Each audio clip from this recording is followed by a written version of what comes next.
بسم اللہ الرحمن الرحیم وممن خلقنا امہ یہدون بالحق وبہ یعدلون صدق اللہ العظیم وصدق رسولہ النبی الکریم الامین ان اللہ وملائکتہ یصلون علی النبی یا ایہا الذین آمنوا صلوا علیہ وسلموا تسلیما الصلاة والسلام علیکہ یا سیدی یا رسول اللہ وعلی آلک واصحابک یا سیدی یا حبیب اللہ الصلاة والسلام علیکہ یا سیدی یا خاتم النبیین وعلى آلک واصحابک یا سیدی یا خاتم المعصومین مولاي صل وسلم دائما ابدا على حبیبک خیر الخلق کلہم منزہ عن شریک فی محاسنہ فجوہر الحسن فیہ غیر منقاسم محمد تاج رسل اللہ قاطبۃ محمد صادق الاقوال والکلم محمد ذکرہ روح لانفسنا محمد شکرہ فرض علی الامم رب صلی وسلم دائما ابدا علی حبیبک خیر الخلق کلہم۔ اللہ تبارک و تعالی جل جلالہ وعم نوالہ واتم برہانہ وعظم شانہ وجل ذکرہ وعز اسمہ کی حمد و ثنا اور حضور سرور کائنات مفخر موجودات زینت بزم کائنات دستگیر جہاں غم گسار زماں سید سروراں حامی بے کساں قائد المرسلین خاتم النبیین احمد مجتبی جناب محمد مصطفیٰ صلی اللہ علیہ وآلہ واصحابہ وبارک وسلم کے دربار گوہر بار میں ہدیہ درود و سلام عرض کرنے کے بعد السلام علیکم ورحمۃ اللہ وبرکاتہ۔ خدایا بحق بنی فاطمہ کے برقول ایماں کنی خاتمہ اگر دعوتم رد کنی ور قبول منو دستو دامان آل رسول صلی اللہ علیہ وسلم۔ ہم نے آصف کر لیا ہے خوب اپنا انتظام، ہم نے آصف کر لیا ہے خوب اپنا انتظام، بالیقین یہ فیصلہ ہے یاد رکھ لے خاص و عام۔ اہل سنت دے رہے ہیں ہر طرف کامل پیام، دین و دنیا میں ہے کافی سنت خیر الانام۔ مسلک فکر رضا کا کر لیا ہے التزام، سنیت کا درس دیں گے اس جہاں میں صبح و شام۔ جان عشق مصطفیٰ ہے، عشق ہے اس کا امام، اپنے رب کی بندگی کا ہی رہے گا اہتمام۔ دل تو ہے آل محمد کی محبت کا مقام، دین ہے سارے صحابہ کا مکمل احترام، رافضیت خارجیت ناسبیت ہے حرام، اہل سنت ہیں رسول پاک کے سچے غلام۔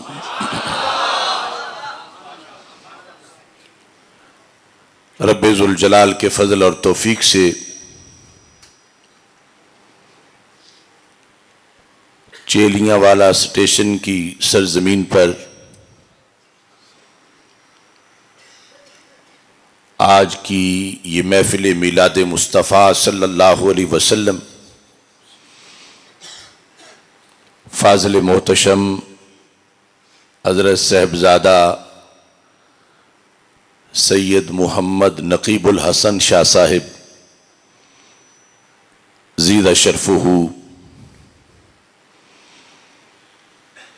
کی شادی خانہ آبادی کے سلسلہ میں ہدیہ تشکر کے طور پر حصول برکت کے لیے انعقاد پذیر ہے۔ اس کی صدارت دنیا اہل سنت کی وہ شخصیت فرما رہی ہیں جنہوں نے اپنی ساری زندگی قرآن و سنت کا درس دیتے ہوئے گزاری، خصوصاً مرکزی جامعہ محمدیہ نوریہ رضویہ بکی شریف میں شیخ الفقہ کی حیثیت سے اپنے فرائض سر انجام دینے والے عظیم استاذی و استاذ العلماء حضرت حافظ محمد کریم بخش جلالی صاحب زیدہ شرفہ، آپ بنفس نفیس رونق افروز ہیں۔ فاضل محتشم حضرت مولانا محمد اکرم جلالی صاحب، آرگنائزر جلالیہ علماء کونسل گوجرانوالا ڈویژن، مناظر اسلام حضرت مولانا محمد زمان جلالی صاحب، تحریک لبیک یا رسول اللہ صلی اللہ علیہ وسلم ضلع منڈی بہاؤالدین کے امیر چودھری محمد نصر اللہ وڑائچ صاحب، اور تحریک صراط مستقیم منڈی بہاؤالدین کے رہنما قاری محمد ارشد جلالی صاحب، کثیر تعداد میں اہل علم، اہل فضل، ارباب فکر و دانش، عاشقان رسول صلی اللہ علیہ وسلم اس اجتماع میں رونق افروز ہیں۔ میری دعا ہے خالق کائنات جل جلالہ اس مجلس کو، محفل کو بابرکت بنائے، اور رب ذوالجلال پیر سید نقیب الحسن شاہ صاحب کی ازدواجی زندگی کو خوشیوں سے مالا مال فرمائے۔ نبی اکرم نور مجسم شفیع معظم صلی اللہ علیہ وسلم کا فرمان ہے لکل نبی دعوت مستجابہ، ہر نبی کی ایک نہ ایک دعا ضرور قبول ہوتی ہے۔ فتعجل کل نبی دعوتہ، وہ خصوصی دعا جو ہر نبی کو اللہ کی طرف سے عطا کی گئی کہ جو چاہو مانگ لو، ہر نبی نے وہ دعا مانگ لی۔ ہمارے آقا صلی اللہ علیہ وسلم فرماتے ہیں انی اختبأت دعوتی، میری اگرچہ روزانہ کئی دعائیں قبول ہوتی ہیں لیکن خصوصی دعا میں نے بچا کے رکھ لی ہے۔ لغوی معنی ہے میں نے چھپا لی ہے۔ کس مقصد کے لیے؟ شفاعۃ لامتی الی یوم القیامہ، کہ قیامت تک جتنی میری امت ہوگی ان سب کے لیے میں قیامت کے دن وہ دعا مانگوں گا اور اس دعا کے ذریعے سے اپنی امت کو جنت میں لے جاؤں گا۔ ہمارے آقا صلی اللہ علیہ وسلم نے ہمیشہ اپنی امت کو یاد رکھا، اور بالخصوص وہ وقت جہاں ماں بیٹے کو بھول جائے گی، بھائی بھائی کو بھول جائے گا، اس قیامت کے دن کے لیے بھی ہمارے آقا صلی اللہ علیہ وسلم نے اپنی امت کو خصوصی طور پر یاد رکھا اور نوازا۔ امت پر جو حقوق عائد ہوتے ہیں ان میں سے سرفہرست یہ ہے کہ ہر خوشی غمی کے موقع پر نبی اکرم نور مجسم شفیع معظم صلی اللہ علیہ وسلم کو کثرت سے یاد کیا جائے، اور اس کا بہترین طریقہ ہے کہ آپ پر کثرت سے درود و سلام پیش کیا جائے۔ ہم اہل سنت و جماعت اصحاب عدل ہیں،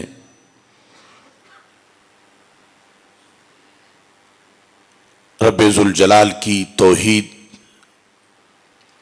کے مسئلہ پر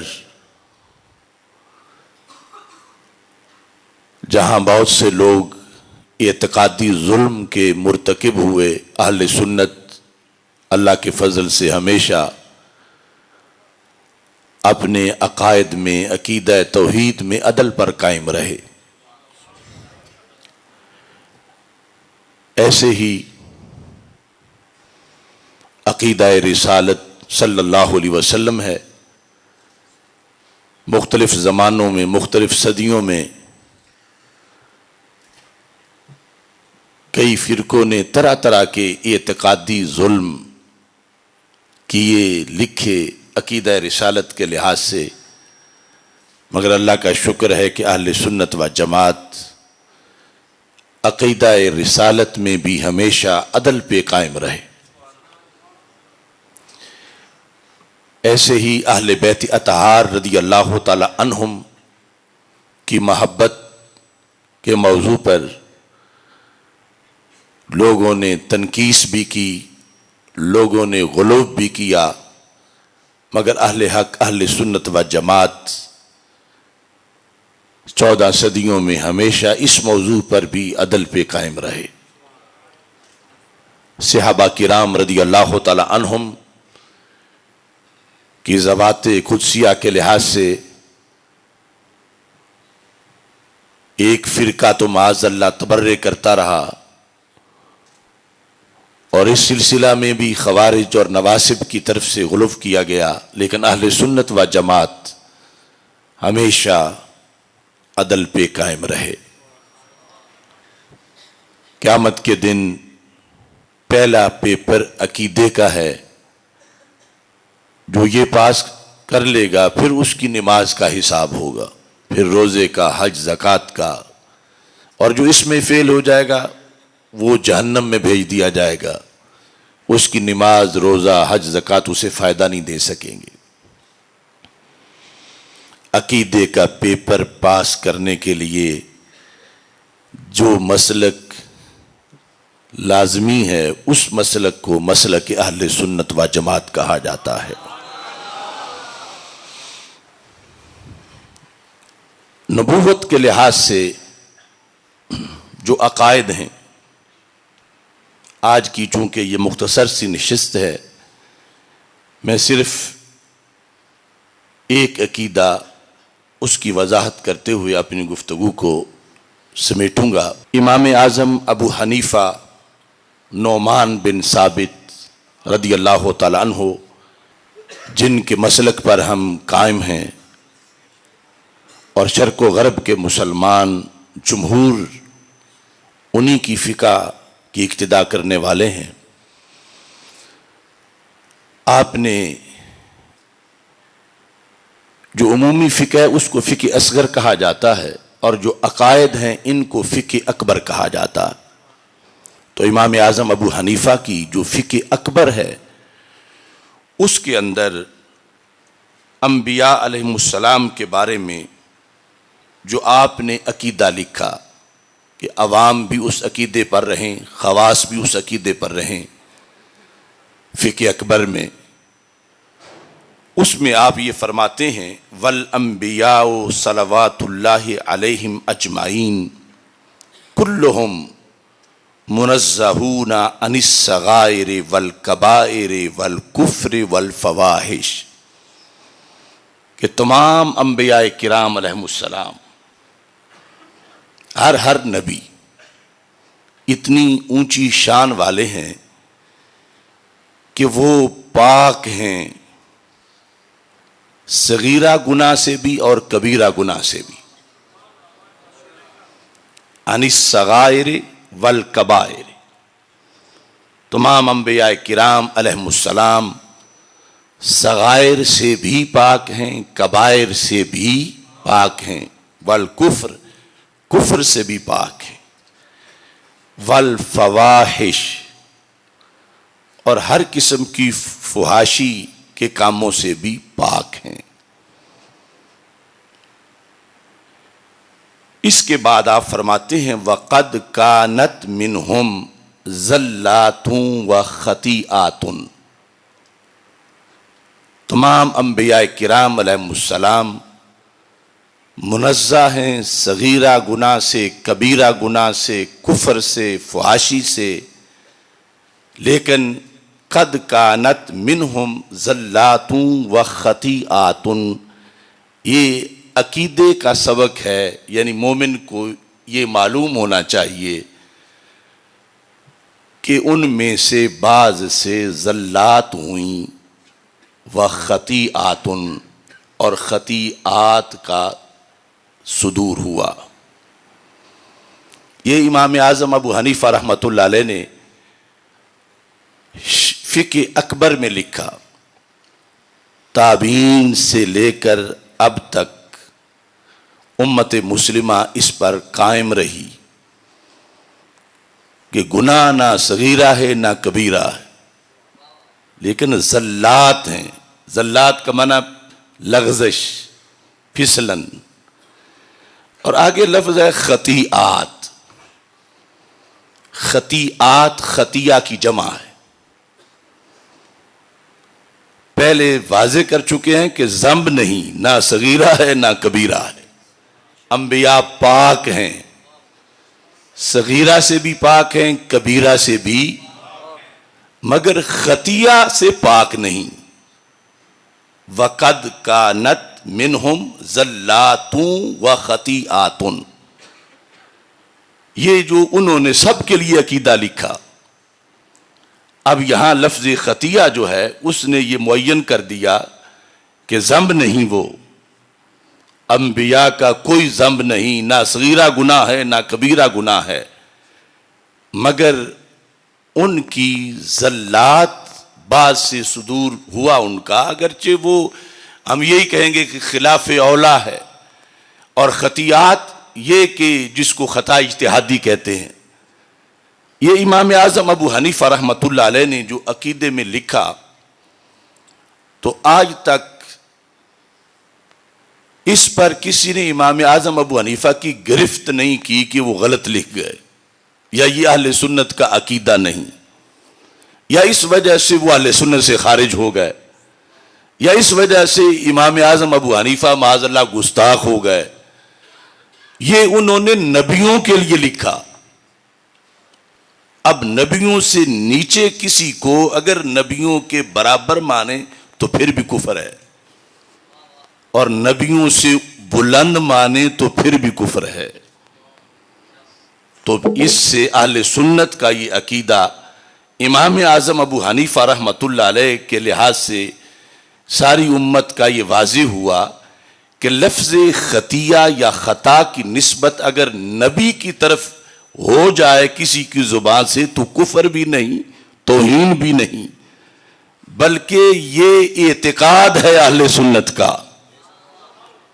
تو نبی سے نیچے، مقام نبوت سے نیچے اگر کسی ہستی کے بارے میں یہ لفظ خطا اگر منسوب ہو جائے کسی کی طرف سے، تو اسے اگر توہین کہیں تو پھر روافض والا عقیدہ ثابت ہوگا کہ جیسے ان کے نزدیک بھی غیر نبی نبی سے افضل ہے یا نبی کے برابر ہے، تو پھر نبی کے لیے تو خطا کا لفظ امام اعظم ابو حنیفہ لکھیں اور اس کو کوئی توہین نہ کہے اور اس کو کوئی بے ادبی نہ قرار دے، اور نبی کے نیچے جو ہستیاں ہیں ان میں سے کسی کے بارے میں کسی شرعی مسئلہ میں اگر لفظ خطا کی نسبت پر کوئی اسے توہین کہے تو مطلب یہ ہوگا کہ وہ توہین کہنے والا کسی غیر نبی کو نبی سے بھی افضل مانتا ہے، کیونکہ نبی کے لیے تو خطا 14 صدیوں میں یہ لفظ اور خطا بھی امام صاحب نے مطلقاً لکھا ہوا ہے، ہم اس کی تشریح خطا اجتہادی سے کر رہے ہیں اور مراد وہی چیز ہے، کیونکہ ذم تو نبیوں کا ہے ہی نہیں، گناہ ہے ہی نہیں، مگر خطا کا اس بات کیا کہ لوگوں کو پتا چلے کہ ذنب اور چیز ہے، خطا اور چیز ہے، اور خطا کی نسبت علی الاطلاق بھی نبیوں کی طرف امام صاحب نے کی ہوئی ہے، اور اگر نبیوں سے نیچے اہل بیت اطہار رضی اللہ تعالیٰ عنہ یا صحابہ کرام رضی اللہ تعالیٰ عنہم میں سے کسی ہستی کی طرف شرعی مسئلہ بیان کرتے ہوئے کسی زید نے خطا کی نسبت کی اور عمر نے کہا یہ توہین ہوئی، تو اگر اس نے توہین کا قول کیا تو ماننا پڑے گا کہ عمر عقیدے میں رافضی ہو چکا ہے، چونکہ روافض کے نزدیک جو ہے یہ ہے کہ غیر نبی کو نبی کے برابر بھی کہہ لو یا افضل بھی مان لو تو ان کے نزدیک کوئی حرج نہیں، مگر اہل سنت کا اتفاقی عقیدہ ہے کہ غیر نبی کو نبی سے افضل ماننا بھی کفر ہے اور نبی کے برابر ماننا بھی کفر ہے۔ اب یہ جو امام صاحب نے لکھا، آخر امام صاحب بھی معصوم نہیں، امام صاحب بھی نبی نہیں، تو امام صاحب کے لکھنے میں بھی خطا ہو سکتی ہے، امام صاحب نے کیوں لکھا، اس کی کیا دلیل ہے؟ تو جب دلیل اس کی قرآن میں ہو، دلیل اس کی سنت میں ہو، تو پھر ماننا پڑے گا کہ امام صاحب نے برحق لکھا۔ قرآن مجید برہان رشید میں ہم جب اردو میں ترجمہ دیکھتے ہیں تو شرق و غرب میں عرب و عجم میں کنز الایمان پہ آ کے بات ختم ہو جاتی ہے کہ فلاں نے فلاں جگہ بے ادبی کر دی، اشرف علی تھانوی نے، فلاں نے، یہ نے، وہ نے، ترجمے دیکھتے گئے، لیکن کنز الایمان پر آ کر پتا چلا کہ ادب ہی ادب ہے۔ تو ترجمہ کرتے وقت مجدد دین و ملت اعلی حضرت امام احمد رضا خان فاضل بریلوی رحمت اللہ علیہ نے ترجمے میں بھی جہاں عربی میں نسبت تھی ظلم کی، ظلمنا، مگر اعلی حضرت نے اردو میں ترجمہ کرتے وقت رب کے کسی پیغمبر صلی اللہ علیہ وسلم کی طرف ظلم کی نسبت نہیں کی، ادب کے پیش نظر کہ اردو ماحول میں سمجھانے کے لیے معصیت کی نسبت نہیں ہونے دی، غوا تھا تو وہاں بھی اپنے انداز میں لفظ چن کے لے آئے۔ سوچنا یہ ہے کہ جب قرآن میں اللہ کے عظیم پیغمبر کی طرف صلی اللہ علیہ وسلم کی طرف خطا کی نسبت ہوئی، قرآن میں خطا کی نسبت ان کی ذات کی طرف ہوئی، تو اعلی حضرت نے وہاں خطا کا ترجمہ کیا کیا؟ یعنی چلو اللہ نے جو اپنے طرف سے، وہ تو نبی خود کہہ رہے ہیں، ان کا کہنا اور ہے، پھر کوئی کہے گا وہ تو قرآن میں آیا ہے، وہ تو اور ہے، تو ہم کہتے ہیں جس نے قرآن میں آئے ہوئے خطا کا ترجمہ کیا، اور ترجمہ کرنے والے بھی وہ امام کہ جنہوں نے لفظ ظلم کی نسبت نہ کی، لفظ ذنب کی نسبت نہ کی، لفظ گناہ کی نسبت نہ کی، کہ نبیوں کی شان بڑی بلند ہے، ان کے مرتبے کے پیش نظر ہم یہ نہیں کہیں گے کہ انہوں نے گناہ کیا، ہم نہیں کہیں گے انہوں نے ظلم کیا، ہم نہیں کہیں گے کہ یہ گمراہ ہوئے، معاذ اللہ سارے لفظ جو ہیں وہاں پر امت کی ترجمانی کرتے ہوئے اعلی حضرت رحمت اللہ علیہ کا ترجمہ سارے ترجموں سے پہلے نمبر پہ نظر آیا۔ تو آخر قرآن میں قیامت تک کے مسئلوں کا حل ہے تو 15ویں صدی کے اس لفظ خطا کے مسئلے کا بھی تو حل تھا اور حل ہے۔ حضرت ابراہیم علیہ السلام جس وقت دعا مانگتے ہیں اور وہ دعا آیت قرآن ہے اور اللہ تعالی نے اس کا ذکر قرآن مجید برہان رشید میں 19ویں پارے میں سورہ شعراء میں کیا ہے، آیت نمبر 82 ہے، وَالَّذِي أَطْمَعُ أَن يَغْفِرَ لِي خَطِيئَتِي یوم الدین، اور وہ جس کی مجھے آس لگی ہے۔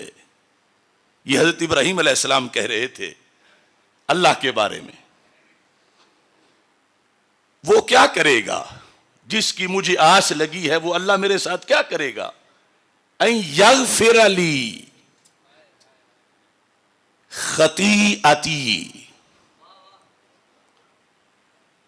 وہ میری خطیہ جو عربی ہے اسے معاف کرے گا۔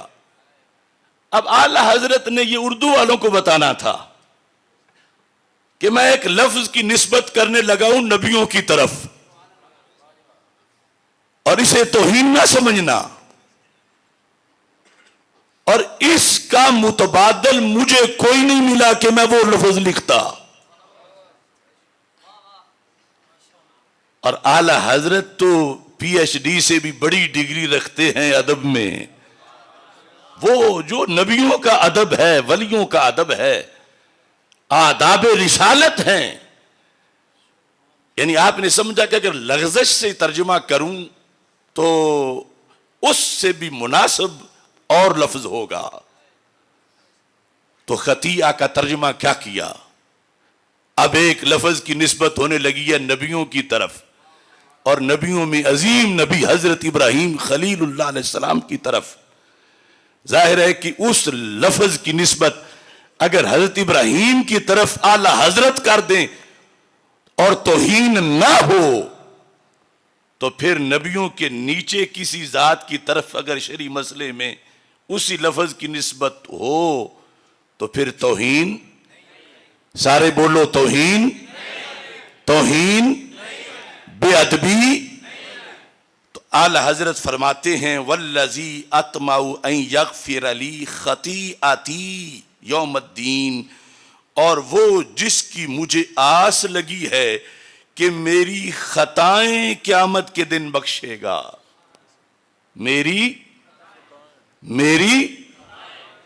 میری خطائیں، خطیئاتی کا ترجمہ کیا ہے؟ اور ذکر کس کا ہو رہا ہے؟ حضرت ابراہیم علیہ السلام کا۔ ذکر کس کا ہے؟ حضرت، اور وہ بالیقین اللہ کے نبی ہیں، اور اللہ کے نبی کی طرف لفظ خطا کی نسبت کی گئی ہے۔ اور یہ ترجمہ کیا عام مسلمانوں کے لیے ہے یا خاص علماء کے لیے ہے؟ سب کے لیے ہے۔ تو کیا اعلی حضرت نے توہین پڑھائی؟ اعلی حضرت نے توہین بتائی؟ بولو تو صحیح چیلیاں والا اسٹیشن کے لوگوں، اعلی حضرت نے ادب پڑھایا، ادب بتایا۔ اگر قرآن پڑھتے پڑھاتے ہوئے، کنز الایمان پڑھتے پڑھاتے ہوئے خطا کی نسبت حضرت ابراہیم علیہ السلام کی طرف کر دی جائے تو توہین نہیں ہے، بالیقین نہیں ہے۔ تو پھر نبیوں سے نیچے کسی ذات کی طرف اگر لفظ خطا کی نسبت کو کوئی توہین کہتا ہے تو فکر رضا کو اس نے چھوڑا ہے یا ہم نے چھوڑا ہے؟ مسلک اہل سنت کو اس نے چھوڑا ہے یا ہم نے چھوڑا؟ کہتے ہیں کہ وہ عوام کو سمجھ نہیں آتی، عوام اس کی معنی غلط لیتی ہے، عوام کو پتہ نہیں۔ عوام ہیں یا پھر تمہارے امام ہیں؟ اور جو عوام کو امام بنا لیں ان کا حشر پھر وہ ان عوام کی طرح ہی ہوتا ہے جو کل انعام ہوتے ہیں۔ اعلی حضرت کے ادب کو اب چیلنج کیا جانے لگا، اعلی حضرت کی تفسیر کو